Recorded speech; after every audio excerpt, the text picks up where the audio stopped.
Hello there. Business for UK retailers continued to be weak in September. As the Statistics Office ONS announced on Friday in London, sales shrank by 1.4% compared to the previous month. Experts had only expected a drop of 0.5%. The sales level is 1.3% lower than at the beginning of the corona pandemic in February 2020, as the Statistics Office further reported. The fall in sales in September swept across all major sectors, with the declines in grocery being the sharpest. The statisticians explained the weak sales development with rising prices and the associated high cost of living. National mourning following the funeral of Queen Elizabeth II also had an impact on sales, as retail stores were temporarily closed. Retail sales had already fallen in August. In addition, the damper in the previous month was somewhat stronger than previously known.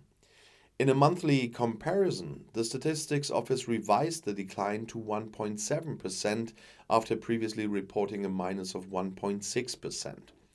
The Statistics Office reported a year-on-year decline in revenue of 6.9%. In this analysis, only a decline of 5.0 was expected. And in this time of crisis, the British government is wreaking havoc upon chaos. Would now be the best time for a change of government through new elections? The leader of the Labour Party has agreed to take over the reins of government. Other opposition parties also are demanding new parliament election. British opposition leader and Labour Party leader Keir Starmer has announced his willingness to take over the government. "We are ready to form a government," is what Starmer told Sky News. Like other opposition parties, the Social Democratic politician calls for an immediate new general election.